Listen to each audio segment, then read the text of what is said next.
2024లో మేమే అధికారంలోకి వస్తామంటూ ఒక్కరిని వదిలిపెట్టమంటున్నారు నందమూరి బాలకృష్ణ.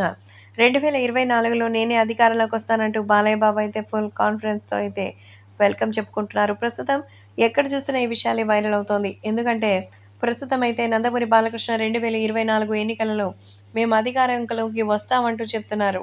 ఎన్నికలకి సంబంధించిన విషయాల్లో ఇప్పటికీ ఎలాంటి విభేదాలు అయితే జరగలేదని, తాజాగా ఈ విషయం తెలిసి నందమూరి బాలకృష్ణ 2024లో మేమే అధికారంలోకి వస్తామంటూ ఛాలెంజ్ చేస్తున్నారు. సో, బాలకృష్ణ ఛాలెంజ్ అధికారంలోకి రారు.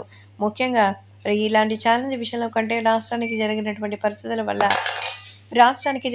పరిస్థితుల వల్ల ఇప్పుడు అన్నీ జరుగుతూ ఉంటాయని, నందమూరి బాలకృష్ణ విజయం సాధించడానికి 2024 ఎలక్షన్స్ కోసం అన్ని ప్రయత్నాలు అయితే చేస్తున్నామని చెప్తున్నారు.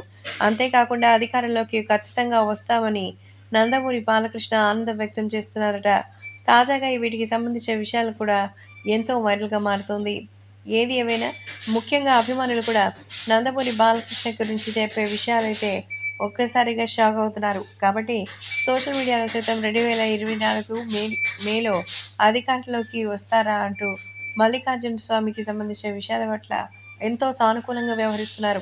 సో, ఒకరిని వదిలిపెట్టమంటూ ఈ వ్యవహారంగా అంటే ఒక్కసారిగా షాక్ అవుతున్నారు.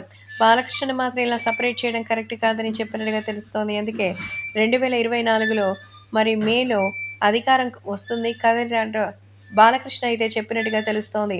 ఖచ్చితంగా విజయం సాధిస్తారని ధీమాతో ఉన్నట్టుగా అయితే సమాచారం. ప్రస్తుతం వీటికి సంబంధించిన విషయాలపై కూడా ఎంతో క్లారిటీగా ఉందో మనకు కూడా అర్థమవుతోంది. కాబట్టి అభిమానులు ఈ విషయంలో మాత్రం ఎంతగానో సెన్సేషనల్‌గా మారుతోంది. జూనియర్ ఎన్టీఆర్‌ని అలాగే మిగతా వాళ్ళని కలుపుకొని తెలుగుదేశం పార్టీని ముందుకు తీసుకెళ్లాలని అనుకుంటున్నట్టుగా అయితే సమాచారం అందుతోంది.